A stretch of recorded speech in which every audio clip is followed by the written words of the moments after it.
نحمده ونصلي ونسلم على رسوله النبي الكريم وعلى آله وأصحابه أجمعين. اللهم صل على سيدنا ومولانا محمد وعلى آل سيدنا ومولانا محمد وبارك وسلم صلاة وسلاما كثيرا كثيرا. توفیق الہی اپنے مرشد پاک کی برکت سے عشاء کی اس نشست میں فضائل ایمان کا درس چل رہا ہے. اللہ تعالیٰ اس درس کی برکت سے ہمارے ایمان کی حفاظت بھی فرمائے اور موت تک قبر تک اللہ ہمارے ایمان کو سلامت فرمائے. ایمان کامل کی علامات پر بات چل رہی تھی. حضرت عمر رضی اللہ تعالیٰ عنہ فرماتے ہیں کہ ایمان کی 4 علامات ہیں. نمبر 1 نماز پڑھنا، نمبر 2 زکوٰۃ کا ادا کرنا، نمبر 3 جہاد کرنا اور نمبر 4 امانت داری، اس کی حفاظت کرنا. اور حضرت حذیفہ رضی اللہ عنہ نے ارشاد فرمایا کہ اسلام 8 حصوں پر مشتمل ہے. نماز پڑھنا بھی ایک حصہ ہے، زکوٰۃ کا ادا کرنا بھی ایک حصہ ہے، جہاد کرنا بھی ایک حصہ ہے، رمضان کے روزے رکھنا بھی ایک حصہ ہے اور امر بالمعروف بھی ایک حصہ ہے، یعنی نیکی کی لوگوں کو تلقین کرنا یہ بھی ایک حصہ ہے. اور نہی عن المنکر یہ بھی ایمان کا ایک حصہ ہے کہ برائی سے لوگوں کو روکنا، اس سے بچانے کی کوشش کرنا، یہ بھی ایمان کا حصہ ہے. اب یہ امر بالمعروف اور نہی عن المنکر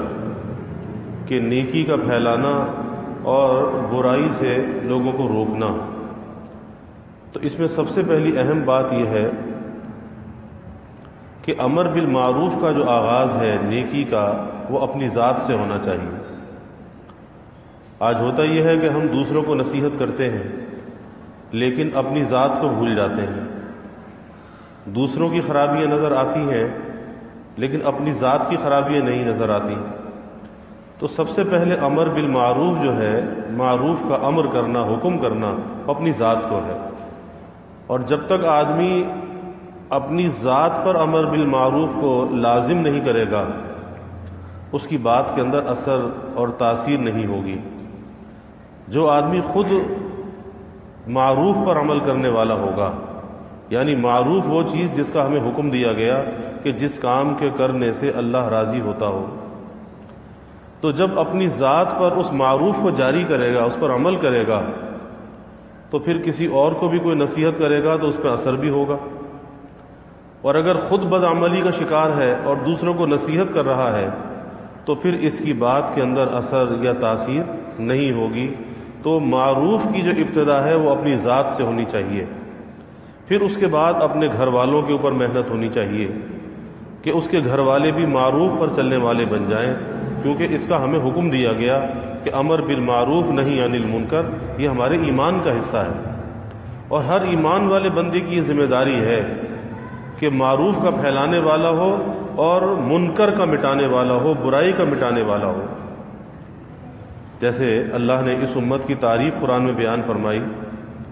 کہ اس امت کو کیوں پیدا کیا گیا، کیوں بنایا گیا. کنتم خیر امت اخرجت للناس تأمرون بالمعروف وتنہون عن المنکر. اس امت کو خیر امت کا لقب دیا. کنتم خیر امت، خیر امت کا لقب دیا کہ یہ بہترین امت ہے. لیکن یہ بہترین امت کس وجہ سے ہے، کس لیے پیدا کی گئی ہے؟ یہ لوگوں کی نفع رسانی کے لیے پیدا کی گئی ہے. اور اس نفع رسانی کے 2 اہم جز ہیں. تأمرون بالمعروف وتنہون عن المنکر، کہ نیکی کو پھیلانے والے اور برائی سے روکنے والے۔ تو یہ دو خصوصیات ہیں اس امت کی،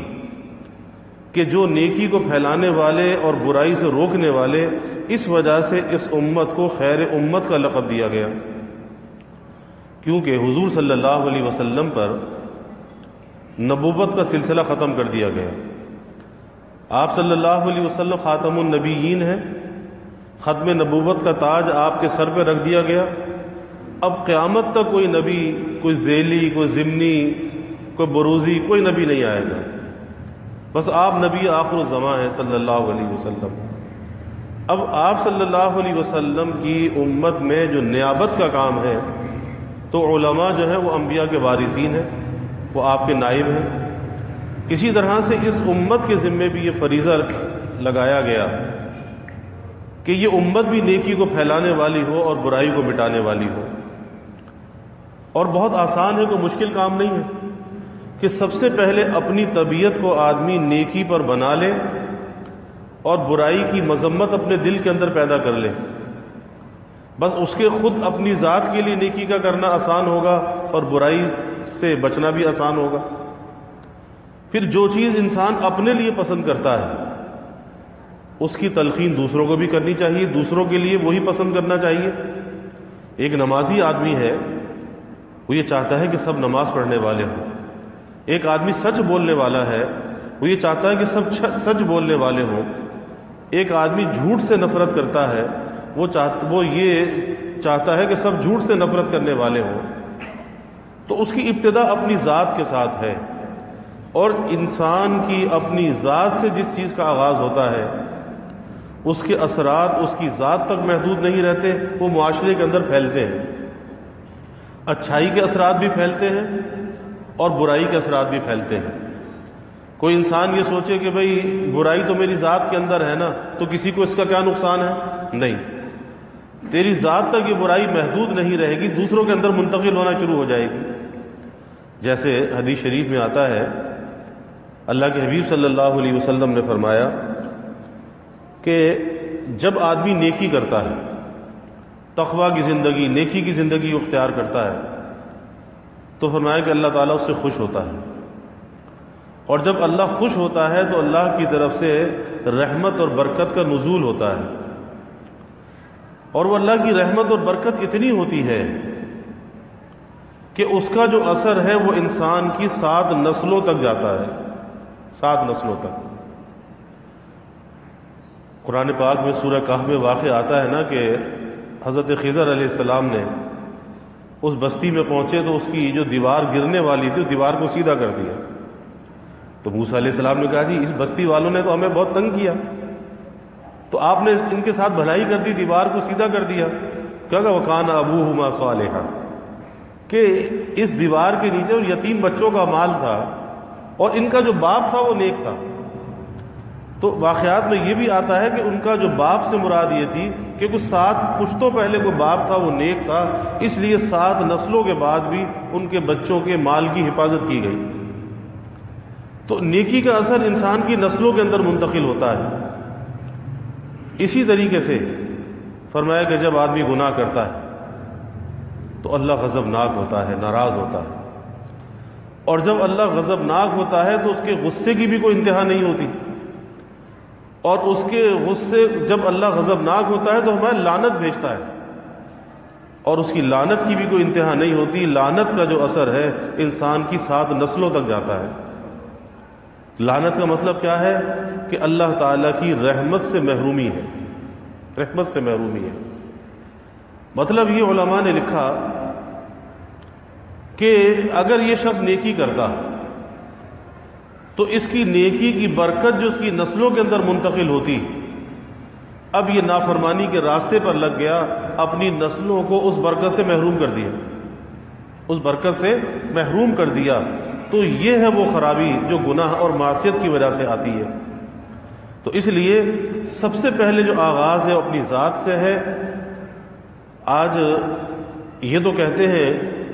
کہ جی ہمارے معاشرے کے اندر سدھار ہونا چاہیے، ہمارے ملک کے اندر سدھار ہونا چاہیے، کرپشن نہیں ہونی چاہیے، بددیانتی نہیں ہونی چاہیے،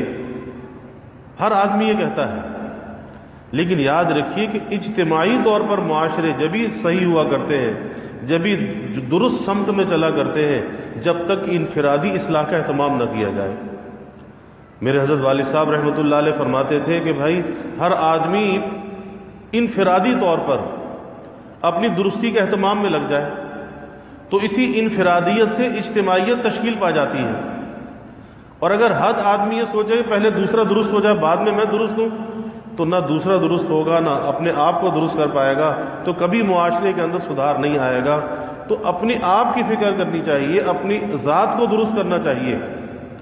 اور جتنا انسان کو اپنی ذات کے اوپر اختیار ہے، اپنی ذات کے اوپر کنٹرول ہے، وہ دوسرے کے اوپر نہیں ہے، تو پہلے اپنے اختیار کو اپنی ذات پر تو استعمال کرو، اور پھر اس کے بعد اس کے فوائد دیکھو وہ کیسے آتے ہیں کہ جب باپ نمازی ہوگا تو بیٹے کے اندر وہ نماز کا اثر منتقل ہوگا، پھر اس بیٹے کو مجبور کر کے نماز نہیں پڑھوانی پڑے گی، وہ خود دیکھے گا، اس کی طبیعت خود بخود چاہے گی۔ آپ گھر کے اندر دیکھیں چھوٹے چھوٹے بچے جب اپنے ماں باپ کو نماز پڑھتے ہوئے دیکھتے ہیں، بچے بھی وہ سجدہ کرنے لگتے ہیں، جھکنے لگتے ہیں، سجدہ کرنے لگتے ہیں، نماز کی حیت میں بیٹھنے لگتے ہیں۔ اب یہ کیا چیز ہے کہ بچہ تو چھوٹا سا ہے لیکن اس چیز کو جو کیچ کر رہا ہے، وہ چیز اس کے اندر جذب ہو رہی ہے، اور ویسے ہی وہ نقل و حرکت کر رہا ہے جیسے اپنے ماں باپ کو نماز پڑھتا ہوا دیکھ رہا ہے۔ تو کہیں بھی کسی ماحول کے اندر درستی لانے کے لیے یہ نہیں ہوتا کہ آپ وہ ڈنڈا لے کر کسی کی درستی کریں، سختی کے ساتھ درستی کریں۔ اس کا آسان سا طریقہ یہ ہے کہ ایک ایسا ماحول پیدا کر دیں کہ جس کے اثرات خود بخود دوسرا قبول کرنے لگے، دوسروں کے اندر وہ اثرات منتقل ہونے لگے۔ اگر ہم یہ چاہتے ہیں کہ بھئی ہماری اولاد کے اخلاق اچھے ہوں، عادات اچھی ہوں، ان کی گفتار اچھی ہو، تو سیدھی سی بات ہے گھر کے جو بڑے ہیں وہ اپنی عادات کو، اپنے آپس کے برتاؤ کو، رویے کو درست کر لیں۔ جب آپس کا رویہ درست ہو جائے گا، آپس کا برتاؤ درست ہو جائے گا، آپس کی گفتار درست ہو جائے گی، وہ بچہ خود بخود ان چیزوں کو اپنے اندر جذب کرتا چلا جائے گا، اس کو کہنا نہیں پڑے گا۔ اور جس گھر کے اندر آپس میں گالی گفتار ہو، گالم گلوچ کہ بات کی جاتی ہو، تو باپ بیٹے کو گالی دیتا ہو، بیٹا باپ کو گالی دیتا ہو،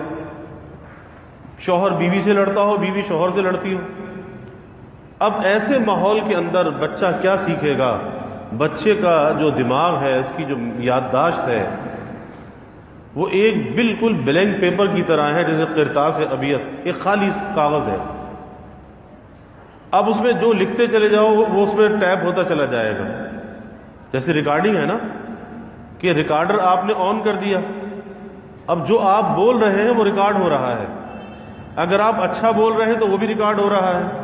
اور برا بول رہے ہیں تو وہ بھی ریکارڈ ہو رہا ہے۔ اور جب آپ اس ریکارڈر کو چلائیں گے تو ایسا نہیں ہوگا کہ آپ نے اچھا بولا ہے تو وہ برا سنانا شروع کر دے، یا برا بولا ہے تو اچھا سنانا شروع کر دے، ایسا نہیں ہوگا۔ جو آپ نے کہا ہے وہ ریکارڈر وہی چلانا شروع کر دے گا۔ تو یہ جو ہمیں اپنی اولاد میں خرابیاں نظر آتی ہیں، کہیں عادات کے اعتبار سے، کہیں اخلاق کے اعتبار سے، کہیں گفتار کے اعتبار سے، اس میں ہمارا حصہ بھی ہوتا ہے کہ جو ہم گھر کا ماحول انہیں دیتے ہیں، اس ماحول کے اندر جو چیزیں ان کے اندر ریکارڈ ہو جاتی ہیں، بس پھر ریکارڈ جو ہوئی ہے وہی تو چلے گی، اس کے علاوہ اور کیا چلنے والا ہے۔ تو اپنے گھر کے ماحول کو درست کرنا چاہیے، اور اصلاح اور درستی کا جو آغاز ہے اپنی ذات اور اپنے گھر سے ہونا چاہیے، اس کے بعد پھر باہر ہونا چاہیے۔ پہلے اپنی ذات ہے اور اپنے گھر والے، اور اللہ نے قرآن میں یہی کہا، یا ایھا الذین آمنوا قوا انفسکم واہلیکم نارا، اے ایمان والو اپنے آپ کو دوزخ کی آگ سے بچاؤ اور اپنے گھر والوں کو دوزخ کی آگ سے بچاؤ۔ تو پتہ چلا کہ پہلے اپنی درستی ہے، اپنی اصلاح ہے، اور اس کے بعد پھر اپنے گھر والوں کی اصلاح ہے، گھر والوں کی درستی ہے، کیونکہ جو بھی ہمارا ماتحت ہے اور جو اپنے گھر کا سربراہ اور بڑا ہے، تو حدیث میں آتا ہے کہ ہر راعی سے اس کی رعیت کے بارے میں سوال ہوگا، ہر بڑے سے اس کے ماتحت کے بارے میں سوال ہوگا۔ کیا سوال ہوگا؟ اللہ کا دین پہنچایا تھا، نہیں پہنچایا تھا؟ اور یہاں تک حدیث شریف میں آتا ہے کہ اس کی مشقیں کسی بھی ہوں گی، قدم اس کے منجمد ہوں گے، اپنی جگہ سے وہ حرکت نہیں کر سکے گا، سرک نہیں سکے گا، جب تک کہ اس بات کا جواب نہ لے لیا جائے کہ اپنی رعیت کے اندر اللہ کے دین کو پہنچایا تھا یا نہیں پہنچایا تھا۔ یہ معمولی بات نہیں ہے، اللہ نے زندگی ایک بڑا قیمتی تحفہ دیا ہے، بڑا قیمتی عطیہ ہے، اس کی بڑی دل سے قدر کرنی چاہیے، اور اسی قدر یہی ہے کہ اپنی زندگی کو اللہ کے دین کے تابع کر دے، یعنی امر بالمعروف، جو معروف ہے اس پر زندگی کو گزارے، کیونکہ اس کا ہمیں امر کیا گیا ہے، اور نہی عن المنکر، منکر یعنی خرابی سے اپنے آپ کو بچائے۔ یہ اس زندگی کا حق ہے، یہ اس کا لازم ہے کہ اس کے حق کو ادا کرے کہ معروف پر چلنے والا ہو اور منکر سے رکنے والا ہو۔ تو یہ معروف اور منکر، امر بالمعروف اور نہی عن المنکر، حضرت حذیفہ رضی اللہ عنہ فرماتے ہیں کہ یہ بھی ایمان کا حصہ ہے، یہ بھی ایمان کا حصہ ہے۔ اور ایمان کیا ہے؟ ایمان اللہ کا وہ عطیہ ہے جو بن مانگے ہمیں دے دیا ہے، وہ دولت ہے جو بن مانگے ہمیں مل گئی ہے۔ اب جب ہم اس کے حصوں کی حفاظت کریں گے، اس ایمان کے مجموعے کی حفاظت ہوگی۔ اگر اس کے حصوں کی حفاظت نہیں کریں گے، مثلا نماز ایک حصہ ہے، روزہ ایک حصہ ہے، زکوٰۃ ایک حصہ ہے، جہاد ایک حصہ ہے، امانت داری ایک حصہ ہے، امر بالمعروف ایک حصہ ہے، نہی عن المنکر ایک حصہ ہے، اور حدیث میں یہاں تک آتا ہے کہ ایمان کے 70 سے زیادہ شعبے ہیں، اور فرمایا کہ حیا بھی ایمان کا ایک شعبہ ہے۔ تو جتنے بھی ایمان کے شعبے حدیث میں اللہ کے حبیب صلی اللہ علیہ وسلم نے بیان فرمائے، جب ہم ان شعبوں کی حفاظت کریں گے تو جب اس مجموعے کی حفاظت ہوگی، اور اگر ہم اس مجموعے کو بچانا چاہتے ہیں اس کے شعبوں کو بچانا ہوگا، اور اگر اس کے شعبوں کی حفاظت نہیں کی، نماز کا وقت آیا نماز نہیں پڑھی، زکوٰۃ فرض ہوئی تو ادا نہیں کی، روزے فرض ہوئے تو نہیں رکھے، اب یہ کیا ہے کہ اس کے شعبوں کو، اس کی دیواروں کو منہدم کر رہا ہے، اور جس عمارت کی دیواریں منہدم ہوتی چلی جائیں پھر وہ عمارت کس چیز پر کھڑی ہوگی؟ یہ تو دین کے ستون ہیں۔ اب ان ستونوں کو اگر منہدم کر دیا تو پھر ایمان کی جو عمارت ہے، جو چھت ہے، وہ کس چیز پر قائم ہوگی؟ اسی پر تو قائم ہے۔ اس لیے دین کے ایک ایک شعبے کی حفاظت کرنی چاہیے، اور اس میں امر بالمعروف اور نہی عن المنکر بھی ایک شعبہ ہے۔ اور یہاں تک حدیث شریف میں آتا ہے منکر کے بارے میں، برائی کے بارے میں۔ آج تو لوگ برائی کو دل سے برا نہیں سمجھتے، خطرناک علامت ہے۔ منکر کے بارے میں یہاں تک آتا ہے کہ اگر آدمی طاقت رکھتا ہے، اسے اپنے ہاتھ سے مٹا سکتا ہے، تو اسے اپنے ہاتھ سے اس برائی کو مٹا دینا چاہیے، طاقت رکھتا ہے۔ اور اگر ہاتھ سے مٹانے کی طاقت نہیں رکھتا تو پھر زبان سے اسے برا کہنا چاہیے کہ یہ برائی ہے۔ اور اگر دونوں کام نہیں کر سکتا، اتنی طاقت نہیں، اتنی استطاعت نہیں، تو پھر تیسرا درجہ جو ایمان کا آخری درجہ ہے کہ اس برائی کو اپنے دل سے برا کہے، دل سے برا جانے، پھر اس کی دل کے اندر کو رغبت نہ رکھے۔ یہ ایمان کا آخری درجہ ہے، تکا ہوا درجہ ہے۔ تو کم از کم اس درجے کا ایمان تو ہو۔ آج یہ کیفیت ہے کہ لوگ برائی کی بھی تعویل کرنے لگتے ہیں، تو یہ تعویل کرنا کبھی اس برائی کو اچھا نہیں بنا سکتا، اور یہ تعویل کرنا کل اللہ کے دربار میں نہیں چل سکتا، اللہ کی عدالت میں نہیں چل سکتا، وہاں پہ یہ عذر کامیاب نہیں ہو سکتا۔ ہاں، اس تعویل کے ذریعے سے، اس عذر کے ذریعے سے انسان اپنے آپ کو تو دھوکہ دے سکتا ہے، لیکن اللہ کو دھوکہ نہیں دے سکتا۔ اس لیے کبھی کسی منکر کی تعریف نہیں کرنی چاہیے۔ منکر تو منکر ہے، برائی تو برائی ہے، کسی کے کہنے سے اچھا نہیں ہوگا، لیکن اس کی نفرت دل کے اندر ہونی چاہیے۔ تو امر بالمعروف بھی فرمایا کہ ایک حصہ ہے، اور نہی عن المنکر بھی ایک حصہ ہے۔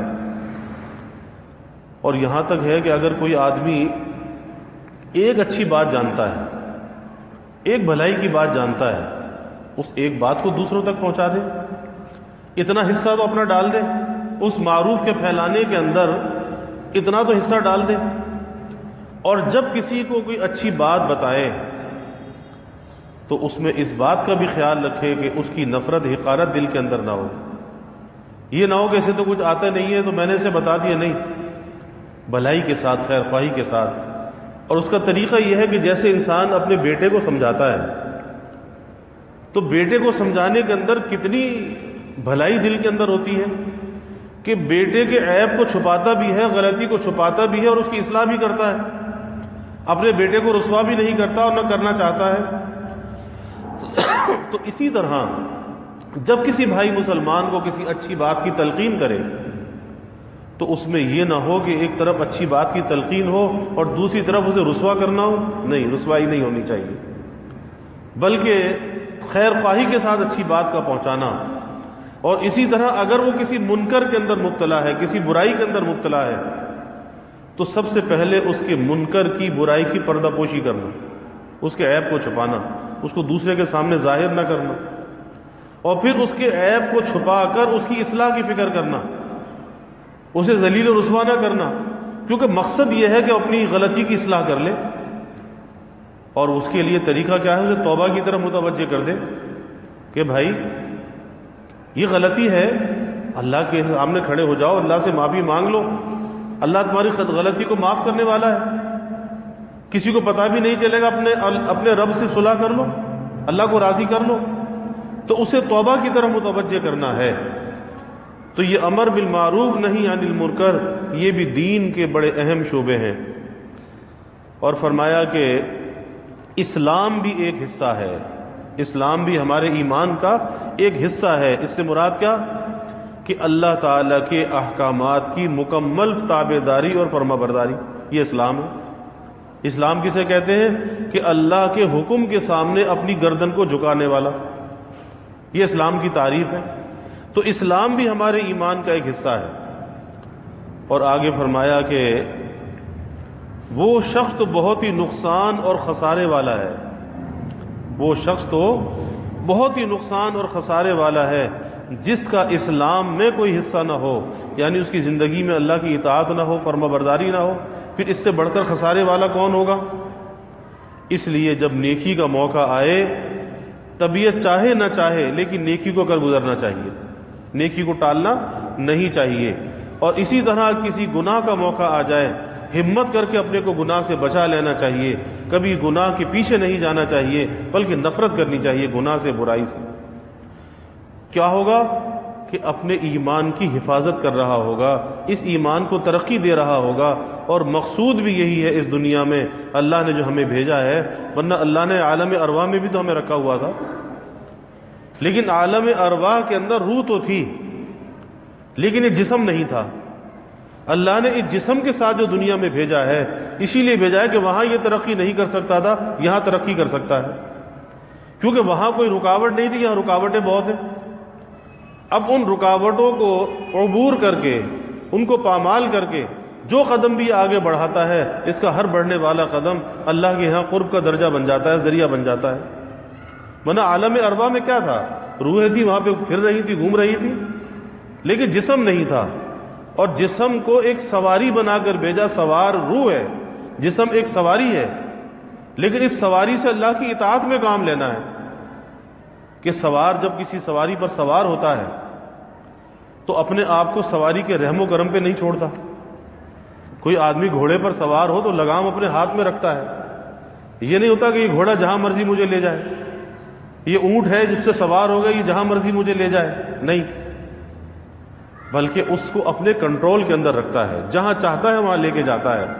اسی طرح سے اللہ نے یہ بدن جو دیا ہے، یہ سواری ہے اور روح اس کی سوار ہے، تو اس بدن کو اس کے تابع لے کے چلنا چاہیے، اسے اس کی خواہشات کے تابع نہیں بنانا چاہیے کہ جہاں یہ جسم لے جائے وہاں چلے جائیں، خواہشات کے تابع نہیں، یہ زندگی نہیں ہے۔ تو ہمیں اپنے ایمان کے شعبوں کی حفاظت کرنی چاہیے۔ اللہ ہمیں اس کی توفیق عطا فرمائے۔ وآخر دعوانا الحمدللہ رب العالمین والعاقبۃ للمتقین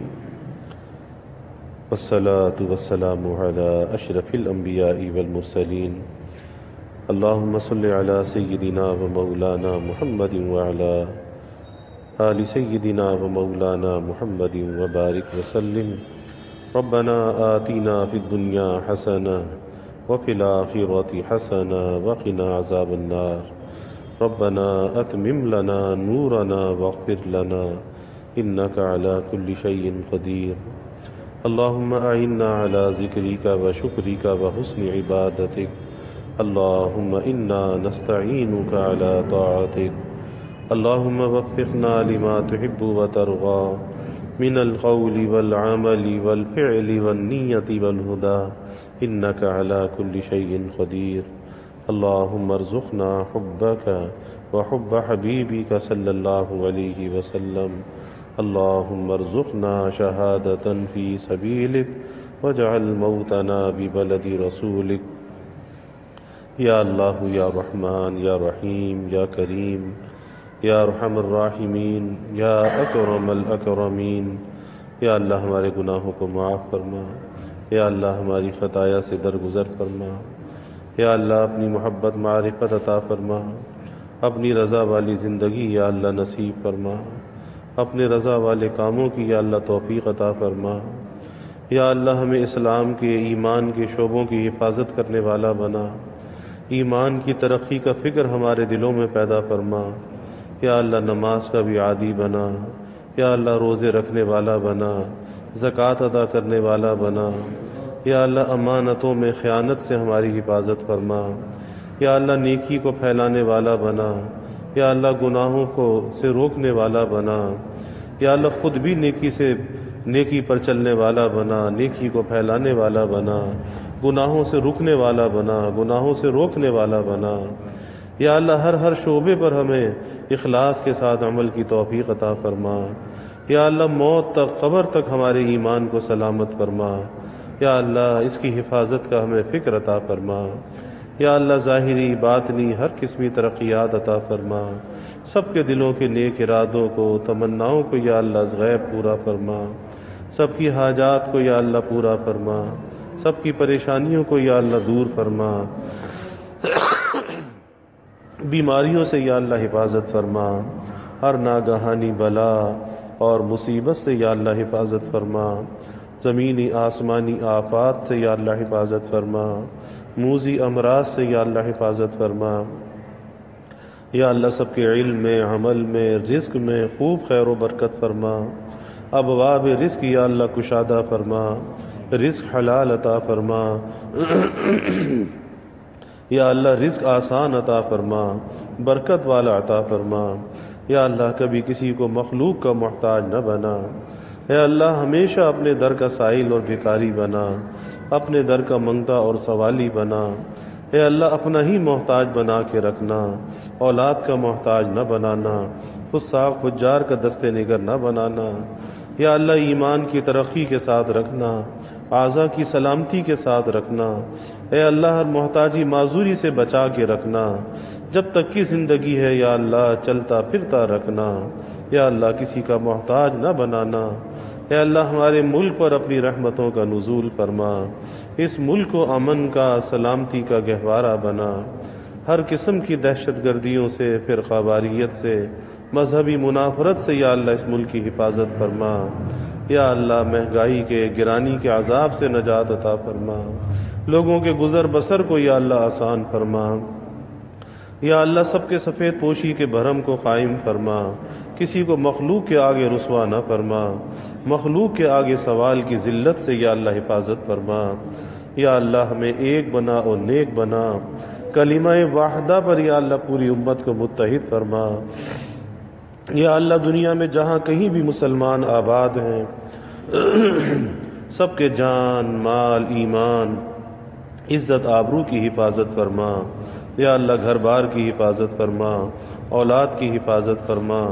یا اللہ اپنی رحمتوں کا برکتوں کا راحتوں کا نزول فرما